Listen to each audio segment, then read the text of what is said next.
سبھی ناظرین کی خدمت میں پیار بھرا آداب۔ دوستو، اردو کے آغاز پر کچھ کتابوں کے نام ہم آپ کے لیے لے کر آئے ہیں، کیونکہ آپ کا امتحان بالکل قریب ہے، اس لیے یہ کتابیں کچھ ضروری بھی سمجھتا ہوں کہ شاید آپ کے امتحان میں یہ سوال بن کر آ جاتا ہے تو کم سے کم جواب تو دے دیں گے صحیح۔ سب سے پہلے اردو کے آغاز پر اہم کتابیں، اور یہ لسانیات پر بھی ہیں کہ اردو کی ابتدائی اور نشو و نما میں صوفیہ کرام کی خدمات سب سے زیادہ رہی ہیں۔ کس کی رہی ہیں؟ صوفیہ کرام کی اردو کی ابتدا اور نشو و نما میں۔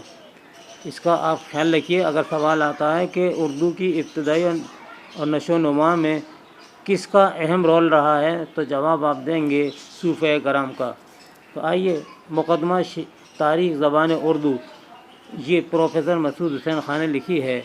تاریخ ادب اردو نور الحسن نقوی نے لکھی ہے۔ اردو زبان کی تاریخ ڈاکٹر مرزا خلیل احمد بیگ نے لکھی ہے۔ اردو کی لسانی تشکیل یہ ڈاکٹر مرزا خلیل احمد بیگ کی ہے۔ اردو لسانیات ڈاکٹر شوکت سبزواری کی ہے۔ اردو کی ابتدائی نشو و نما میں صوفیہ کرام کا حصہ، یہ کتاب مولوی عبدالحق نے لکھی ہے۔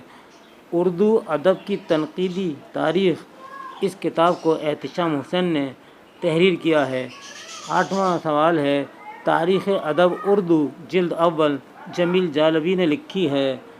اور 9واں سوال ہے، دکن میں اردو نصیر الدین ہاشمی نے تحریر کی۔ پنجاب میں اردو محمود شیرانی کی ہے۔ تو یہ تھا دوستو اردو کے آغاز پر تھوڑی سی کتابوں کا تذکرہ، باقی آپ نے تیاری کر لی ہوگی۔ اس کے ساتھ یہ اپنے بھائی دوست کو محمد خورشید خان کو اجازت دیجیے۔ اللہ حافظ۔